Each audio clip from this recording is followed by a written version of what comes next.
Os nobres conjurados, nobres de Lisboa, tinham ido a Vila Viçosa e tinham convencido o Duque de Bragança, Dom João, a aceitar a coroa portuguesa. O novo rei mandou imediatamente reunir as cortes em Lisboa e pediu a todo o país que o ajudasse a defender a independência restaurada de Portugal. Ele próprio deu o exemplo oferecendo todas as joias, e eram muitas e valiosas, que tinha acumulado no seu palácio de Vila Viçosa. Foi resolvido também nessas cortes entrar com 2 milhões de cruzados para as despesas da defesa nacional. Uma quantia superior a quaisquer valores que então tivessem sido orçamentados em Portugal. Como era possível que um país que estava há 60 anos sob a dominação de um rei estrangeiro, que tinha o seu comércio bastante arruinado, com os negócios da Índia numa completa decadência, com a marinha mercante praticamente destruída, como era possível que esse país ainda arranjasse 2 milhões de cruzados para ajudar a guerra? Bom, há uma palavra que explica tudo. Essa palavra é Brasil. Durante a dominação filipina, tinha aumentado muito a exploração económica do Brasil. Nos primeiros tempos eles apenas exportavam pau-brasil, mas não tardou que aproveitassem os terrenos férteis e instalassem os grandes engenhos de açúcar, depois as grandes plantações de tabaco e, em breve, aventureiros portugueses, os bandeirantes, rasgaram os caminhos do sertão e foram para o interior, onde criaram grandes manadas de gado que fizeram do Brasil o principal fornecedor de cabedais da Europa. Entretanto, em Portugal, a guerra continuava. Foi uma longa guerra que se prolongou durante 27 anos. Houve ocasiões de grande perigo, em que uma espécie de mobilização coletiva trazia às fileiras milhares de homens que eram armados à pressa e que travaram as grandes batalhas da Guerra da Restauração. Eu estou a falar-lhes nisto diante da porta da Fortaleza de Estremoz, porque as campanhas mais importantes deram-se aqui no Alentejo. Foi por esta porta que saíram as colunas de camponeses armados e soldados regulares, foram a correr e em Elvas obrigaram um exército com 30.000 soldados regulares que cercava completamente a cidade a levantar o cerco e entraram na cidade sitiada. Essa ajuda popular foi decisiva. Bom, também acontecia que do lado espanhol havia grandes dificuldades.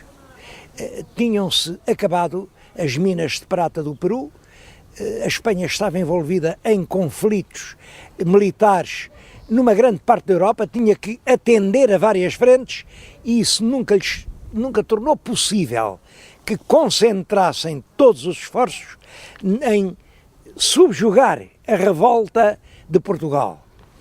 A guerra custa sempre muito dinheiro e as dificuldades económicas refletem-se sempre no plano político.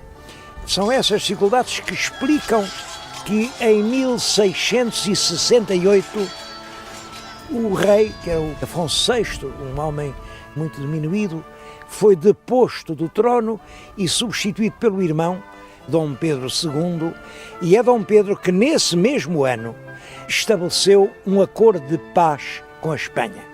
A Espanha reconhecia finalmente a independência de Portugal, mas logo depois de feita a paz, em 1668, o Conde da Ericeira procura restabelecer a independência de Portugal sob o ponto de vista económico.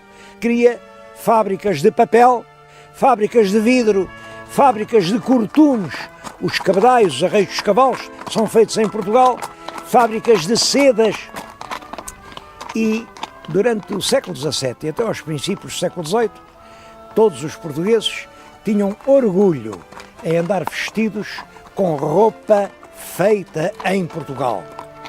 Isso, sim, era a verdadeira independência.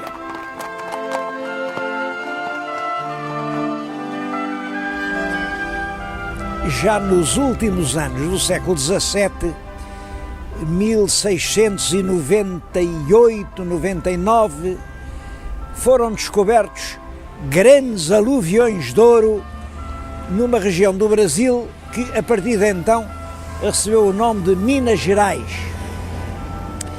O Brasil, até 1760, ano em que os aluviões começaram a esgotar-se, produziu cerca de 1000 toneladas de ouro.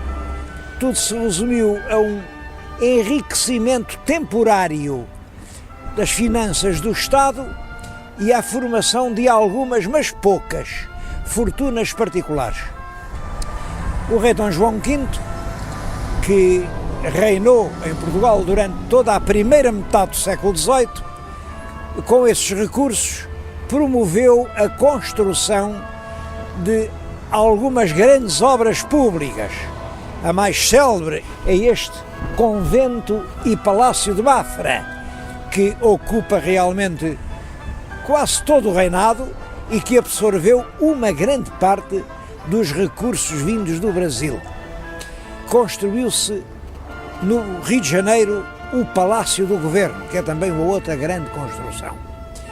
Além disso, fez-se o Aqueduto das Águas Livres, mas esse já com dinheiro do Real d'Água, portanto um tributo popular. O rei também, com o dinheiro do Brasil, pôde intervir em alguns problemas europeus, como na Guerra da Sucessão de Espanha e, por exemplo, na defesa da Europa contra os turcos, na Batalha Naval do Cabo de Matapã, que destruiu a armada turca e salvou a Europa de uma ameaça iminente. Uma excelente imagem para ilustrar essa política de prestígio do rei Dom João V é o coche que está junto de mim. Chama-lhe o Coche dos Oceanos e foi construído para tomar parte numa embaixada mandada pelo rei de Portugal ao Papa no ano de 1716. Chamam-lhe Coche dos Oceanos porque na parte de trás tem o Oceano Atlântico a dar a mão ao Oceano Índico. E esta cena é presidida por Apolo. É uma alusão evidente ao papel que Portugal tinha tido nas navegações. Há aqui outros coches dessa época e, designadamente, um dos coches em que o próprio rei Dom João V se deslocava nas suas cerimónias na corte de Lisboa.